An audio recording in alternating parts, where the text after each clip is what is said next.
2 قسمت از داستان خسروشین رو با هم خوندیم. پلیلیستش رو اینجا میذارم. داستان از اونجا آغاز میشه که این خسرو پرویز به دنیا میاد و بعد بزرگ میشه و چه کارهایی انجام میده، چه تعلیماتی میبینه که من کوتاه میکنم قضیه رو. توی قسمت دومش به این پرداختیم که خسرو پرویز به یک پیکنیکی میره روزانه و بعد وقتی برمیگرده مورد تنبیه پدرش قرار میگیره. الان ادامه ماجرا رو میخوایم با هم بخونیم که به خواب دیدن خسرو نیای خیشتن انوشیروان را.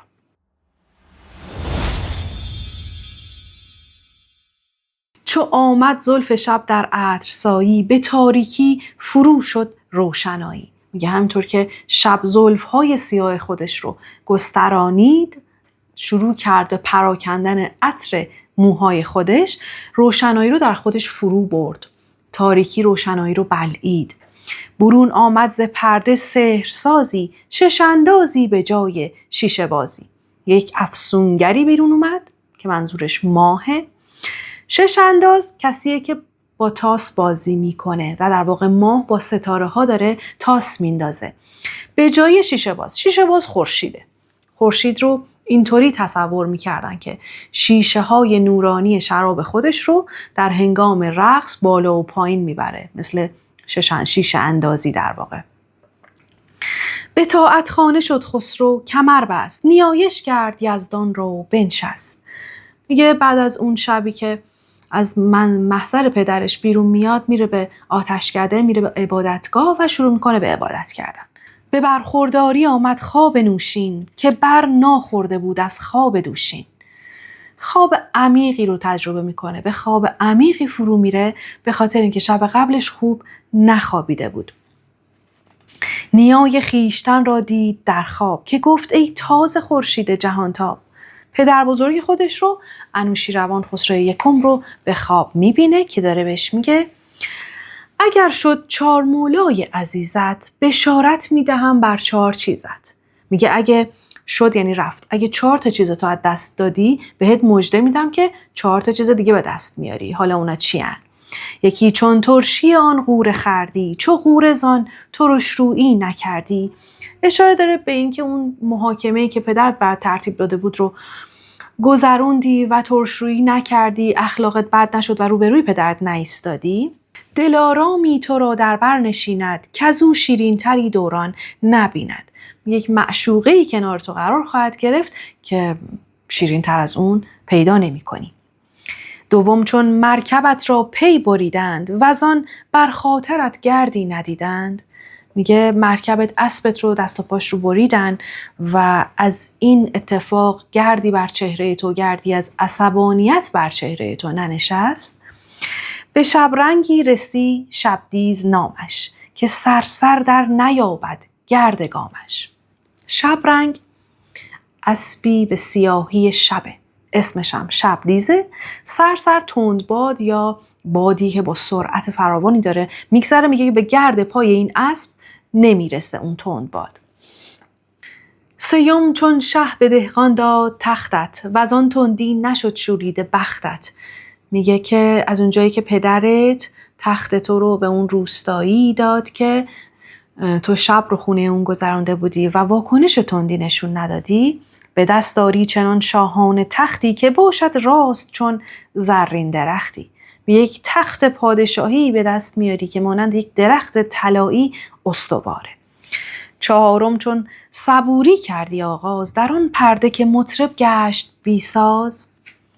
میگه که وقتی که دستور دادن که مطرب تو، نوازنده تو ناخوناشو شکوندن، سازشو ازش گرفتن، تو صبوری کردی. و چه کلمات زیبایی تو این بیت. کل این بیت مفهومش مربوط به موسیقیه و اینجا پرده استفاده کرده. پرده هم یک مقیاسیه در موسیقی برای اندازه‌گیری فاصله بین نوت‌ها. یه نگاه دیگه، با یک دید دیگه اگه بریم جلو، پرده مثل سکانس میمونه، مثل پرده خوانی میمونه. انگار که در اون پرده، انگار یک نمایشنامه‌ایه که توی اون پرده یه همچین اتفاقاتی برات افتاده. در هر دو صورت خیلی زیبا میشه. نواسازی دهندت بار بدنام، که بر یادش گوارد زهر در جام. میگه یک آهنگسازی به تو میدن اسمش باربد یا باربده که وقتی شروع میکنه به نوازندگی هر کس اون نوا رو بشنوه زهر رو در جام میخوره و بسیار براش گوارا خواهد بود. به جای سنگ خواهی یافتن زر، به جای 4 مهره 4 گوهر.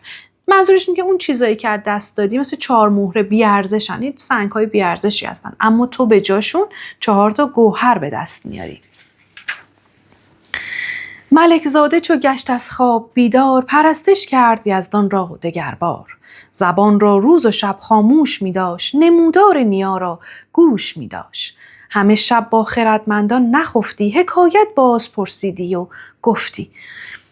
میگه که وقتی که از خواب بلند میشه دوباره به عبادت پروردگار میپردازه، زبانش رو خاموش نگه میداره و همیشه توی این فکر بوده که پدر بزرگش بهش چه چیزهایی رو توی خواب گفته و تمام شبها بیدار میمونه، با خردمندان صحبت میکنه راجع به این خوابی که دیده. میرسیم به حکایت کردن شاپور از شیرین و شبدیز. ندیمی خاص بودش نام شاپور، جهان گشته ز مغرب تا لهاوور. یک ندیمی بوده که خیلی خاص بوده، اسمش شاپور بوده و در تمام جهان مسافرت کرده بود. از مغرب تا لهاوور. لهاوور همون لاهور توی پاکستان. یه مدتی مرکز تمدن غزنویان هم بوده. ز نقاشی به مانی مژده داده، به رسامی در اقلیدس گشاده. میگه انقدر نقاش خوبیه که انگار به روح مانی کسیه که نقاش بسیار معروفی بود تو زمان خودش، انگار که به روح مانی مژده دادن که یک نقاشی همرده تو به این دنیا پا گذاشته. رسامی یعنی رسم کننده. اقلیدس گشاده یعنی کتاب اقلیدس رو انگار باز کرد، یعنی دستی بر هندسه هم داشته. قلمزن چابکی صورتگری چوست، که بی کلک از خیالش نقش میرست. یک قلمزن بسیار ماهری بوده، به سرعت صورتگری میکرده. کلک یعنی قلم، بدون قلم شروع میکرده به نقاشی کشیدن. چجوری؟ از خیالش نقش میرست، یعنی از خیال خودش وقتی یک چیزی رو توی ذهن خودش میساخت همون لحظه به تصویر میکشید. چنان در لطف بودش آب دستی، که بر آب از لطافت نقش بستی. میگه انقدر نقاشی ها و کارهاش لطیف بود که انگار روی آب کشیده شده، به لطافت آب بوده. زمین بوسید پیش تخت پرویز، فرو گفتین سخنهای دلاویز. که گر فرمان دهد شاه جهانم، بگویم 100 یک از چیزی که دانم. به سمت خسرو پرویز میاد، زمین رو بوسه میزنه و شروع میکنه به صحبت کردن. میگه ای شاه اگر اجازه بدی، فرمان بدی، من شروع میکنم به چیزهایی که میدونم رو برای تو تعریف کردن. اشارت کرد خسرو که جوان مرد، بگو گرم و مکن هنگامه را سرد. میگه شروع کن به گفتن، تا الان گرم گفتاری، این هنگامه صحبت کردن رو سرد نکن. زبان بگشاد شاپور سخنگوی، سخن را بهره داد از رنگ و از بوی. شروع میکنه به سخن وری و چقدر هم با آب و تاب سخن میگه و در واقع فصیح و خوش صحبت هم بوده. که تا گیتیست گیتی بنده بادت، زمانه سال و مه فرخنده بادت. جمالت را جوانی هم نفس باد، همیشه بر مرادت دست رس باد. غمین بادان که او شادت نخواهد، خرابان کس که آبادت نخواهد. شروع میکنه به دعا کردن برای خسرو پرویز. میگه امیدوارم که تا جهان هست همیشه همه روز تو فرخنده و مبارک باشه، زیبایی جوانی هیچ وقت از صورت تو دور نشه و هر چی که میخوای به مراد دلت برسی و امیدوارم اون کس که شادی تو رو نمیخواد همیشه غمگین باشه و اون کس که آبادی تو رو نمیخواد خراب و ویران باشه. بسی گشتم در این خرگاه ششتاق، شگفتی ها بسی دیدم در آفاق. خرگاه ششتاق یه خیمه های بسیار بزرگی بوده که برای پادشاه ها وقتی می رفتن سفر بنا می کردن. منظورش کل این دنیا و عالمه.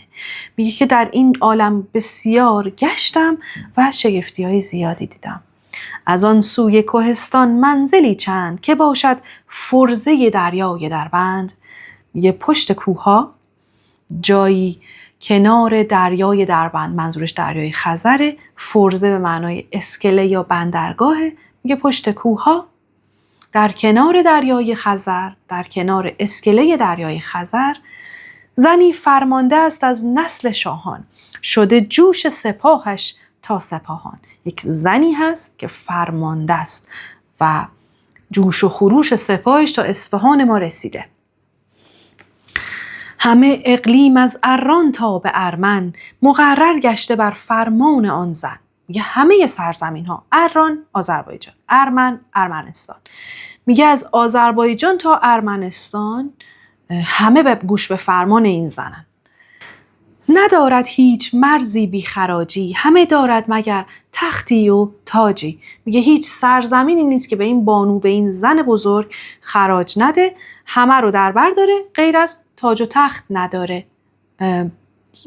توی ابیات بعدی به این اشاره میکنم که چرا تاج و تخت نداره. هزارش قلعه بر کوه بلند است، خزینش رو خدا داند که چند است. یک عالمه قلعه داره و معلومم نیست که خدا فقط میدونه که چقدر توی خزانش پول، سکه و طلا هست. ز جنس چارپا چندان که خواهی، به افزونی فزون از مرغ و ماهی. از جنس اسب و گاومیش 4 پایان انقدر زیاد داره، بیشتر از مرغ و ماهی که آدم میبینه. ندارد شوی و دارد کامرانی، به شادی میگذارد زندگانی. میگه همسر هم نداره، خیلی داره بهش خوش میگذره و خیلی هم خوش خورمه. ز مردان بیشتر دارد سترگی، مهین بانوش خوانند از بزرگی. میگه از مردان با عظمت‌تر و بزرگتر، به خاطر همین بهش میگن مهین بانو، یعنی با عظمت. شمیرا نام دارد آن جهانگیر، شمیرا را مهین بانوست تفسیر. میگه اسمش هم شمیراست. نشست خیش را در هر هوایی، به هر فصلی مهیا کرده جایی. به همین خاطره که قصر و تاج و تخت نداره، توی هر فصل از سال یک جا زندگی میکنه. به فصل گل به موغان است جایش، که تا سرسبز باشد خاک پایش. موغان همون دشت موغانه، به فصل گل هم منظورش بهاره. به تابستان شود بر کوه ارمن، خرامد گل به گل خرمن به خرمن. تو تابستونم که هوا گرمه میره به کوههای ارمنستان. به هنگام خزان آید به ابخاز، کند در جستن نخجیر پرواز. وقتی هم که پاییز میشه، ابخاز جای مغرب قفقازه، میره به اونجا و میره که شکار کنه. زمستانش به بردع میل چیر است، که بردع را هوای گرم سیر است. میگه که میلش میکشه که زمستان بره به بردع، شهری در آذربایجانه، به خاطر اینکه اونجا هوای گرم سیری داره. چهارش فصل از این سان در شمار است، به هر فصلی هوایش اختیار است. یه هر جا که میل و اراده کنه، اون آب و هوا رو دوست داشته باشه، همونجا میره. نفس یک یک به شادی میشمارد، جهان خشخش به بازی میگذارد. همه چی هم خوش و خرمه و خیلی هم داره بهش خوش میگذره. در این زندان سرای پیچ بر پیچ، برادرزاده ای دارد دگر هیچ. خب تا اینجا قسمت رو ببندیم. از اینجا به بعد میخواد راجع به شیرین صحبت کنه که اون رو میذاریم، چون بسیار طولانیه، میذاریمش برای قسمت بعدی. قسمت بعدی رو سریع میگیرم برای اینکه منتظرتون نذارم. امیدوارم از این ویدیو خوشتون اومده باشه. در ضمن اگه دوست دارید تو همه کتابای من همراه من باشید، لایک و سابسکرایب یادتون نره و میتونید تو قسمت کامنت برای من کتابایی که دوست دارید با هم بخونیم رو بنویسید.